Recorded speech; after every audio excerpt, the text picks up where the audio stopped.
You ever seen a wide receiver play like a tight end, or heck, even a linebacker? Well, grab your boots, folks, because today we are diving deep into the world of Bru McCoy, or who I like to affectionately call the Beast. Broadcasting live from the only establishment in town that can't kick him out, his own basement. The world according to Rocket.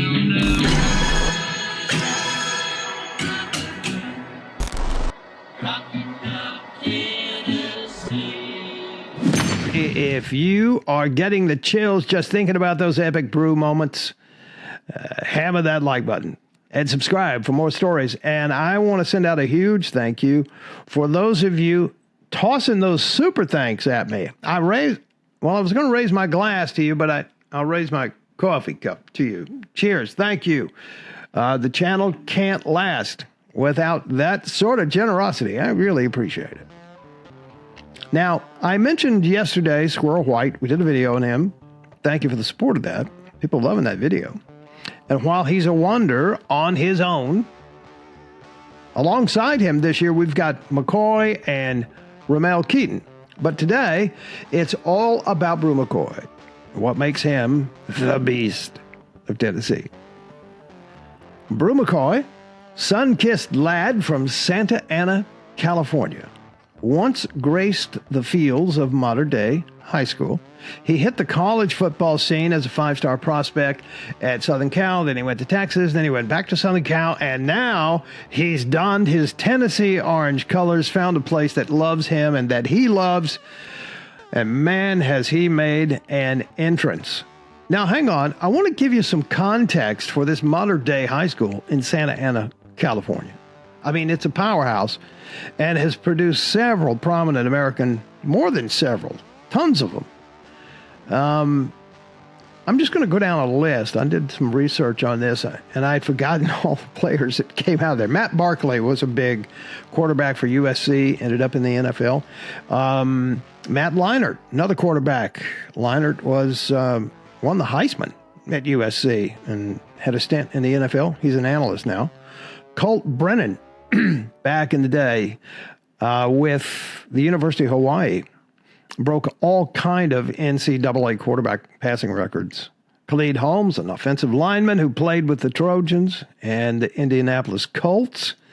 Ryan McMahon played a center for Florida State, ended up in the NFL. J.T. Daniels, remember him? Sure you do. Quarterback. He started his career at USC and then transferred to Georgia. Hello. Oh, here's somebody you may remember. Bryce Young. Is that name familiar? I mean, holy crackers. This high school, what are they feeding those people over there? I mean, Santa Ana, I mean, it ain't a big place, really. Well, it's not tiny, but it's like a suburb of Los Angeles. It's like 350,000 people, right? It's about 40 miles southeast of Los Angeles, as I recall, when I lived out there. But I don't know what goes on there, but a lot of great people come from there. It's crazy. And guess who else? Our man, Bru McCoy. Bru McCoy has these wide receiver stats, right? But let me tell you something. The man plays with the spirit of a tight end or tight end linebacker even. Once he gets the ball, he's looking for somebody to destroy. Watch this clip. And bam! Who's next? Oh, yeah, bam! It's going to take more than the two of you. Now, that's why I call him the Beast. When you catch a football and then go, I'm just going to look around and see who I can just run over.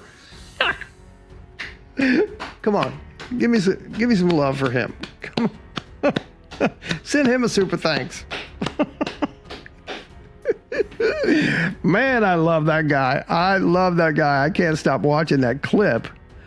But I need to before I get a copyright strike. Anyway, that's why I call him the Beast. He racked up 52 receptions last year, 667 receiving yards, and 4 touchdowns. And get this, He's our number one receiver coming into this season. I think he will replace, I guess in the grand scheme of things, he probably will replace Cedric, right? You think? Maybe? He had 3 100-yard receiving games against the likes of Florida, LSU, Missouri. But one thing for me, and I'm sure for you when I remind you of it, is that heart-stopping, nail-biting catch against our sworn enemy, Alabama. 2 seconds left on the clock, and McCoy pulls off what I think to be the most important catch of the season. I'll tell you why in a second. I mean, we hadn't beaten Alabama in over a decade and a half. And this beast of a man changed the game by catching that pass. Here's Bru talking about catching that pass on the Mike Golick show. We put a huge emphasis not only throughout practice but in our film room, like fourth quarter and showing up. And I didn't have like a superstar game that game, but I knew when it came down that fourth quarter, like that's when we showed up. And I think we had a high level of confidence going on the field. Like I didn't have a doubt we were going to go execute. Ramel caught the pass before. I was like, all right, like I got to show up at some point. Like ball comes across the field, you know, it's kind of like you're just doing your job. You've repped it so many times. You've done it so many times. Like, and, you know, obviously like a lot of other things had to happen in that game to get that opportunity to do that. And, you know, I felt like honestly on the field, the moment didn't feel like a big moment to me. It was just like an opportunity. It was another play. And then in hindsight, you look back and you're like, yeah, like that was pretty big. Here's why, in my opinion, that catch was so important. So here we haven't beaten them in what, 15 years or something like that? 12 years, 15, 16 years? We battled them tooth and nail, everybody blooded and beaten, uniforms torn and stained. Right?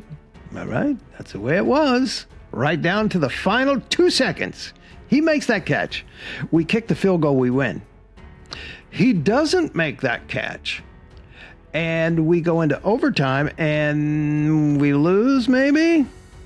That sets the program on a downward trajectory that is just not good and would have been a huge setback for this football team and this football program. It would. It would. Everybody, all the negavols would just come out. See, we aren't very good. Right? But he caught that in the clutch. Man, I'm telling you, come on. I want you right now, whatever you're doing, stop what you're doing, and let's just take 10 seconds and give the beast some love for making that catch because of that catch, we had the opportunity to kick field goal, to make it, and everybody that we wanted, not everybody came, but everybody we wanted to come as a recruit signed with Tennessee. They wanted to say, I want to be a part of this. And Bru McCoy had a lot to do with that. All right, my darling little filthy animal cupcakes. We're coming in hot at number 12 in the Associated Press preseason poll, and I know we're not happy about that, but, you know, we'll get over it, and we'll thrive in spite of it, because everybody now goes by an algorithm, right? Oh, well, let's not take any chances. Let's just run it through the computer. Yeah, well, again, as I said, Georgia taking the top spot, but we're keeping our eyes on that prize. We had an 11-2 season and a win against Clemson. In the Orange Bowl, we are ready and raring to go. Coach Heupel has done an amazing thing pulling this program back together. Not only is it just poetry, what he's done it so quick. The hell? Here's another little nugget for you. Bru McCoy, in a chat with Mike Golick in that same interview that I played earlier, couldn't stop raving about Coach Heupel, calling him, quote, extremely, extremely smart. And you can tell that by the way his players play for him They love playing for this guy, and he's just got such a high football IQ. Why is that, Rocket Man? I'll tell you. Because he's done it at the very highest level. He did it at Oklahoma, won the national championship, almost won the Heisman Trophy, and he made people crazy back there when he was throwing that ball around, that Satan left arm. I don't mean that. Yeah, I do. So left-handers scare me. I'm just telling you. People with left-handed throwing motion scare me. Anyway, so Bru McCoy was talking about that on Mike Golich. Here's what he had to say. Oh, man, he's extremely, extremely smart, like a different level. And it shows up in the way that he thinks and processes football. That and then just his level of character as a man. Like, I look up to him as a man. The way he carries himself, conducts himself, and the way he treats his players is second to none. Not only is he a great coach that's going to push you, but he's going to be the coach that pulls you to the side, loves you up when you mess up, and he's a special dude on and off the field. And I got a super high level of respect for him. So now I ask you the question. Is Bru McCoy going to be Tennessee's most valuable player this year? I mean, with the way he's playing, it's definitely possible. Would you agree? I mean, with that Alabama catch still fresh in our memories? Yeah, I think so. Now, of course, in this offense, the offense runs through the quarterback.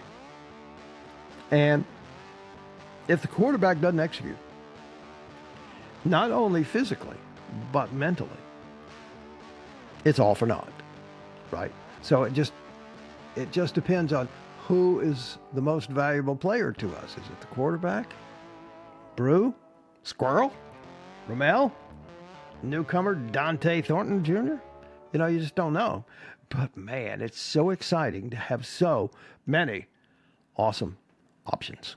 That's the scoop for today, folks.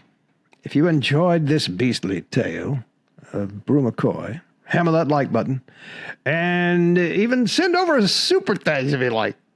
I'd appreciate that. Every bit keeps this channel roaring, and I beseech you, my friends, to stay orange, and see you next time.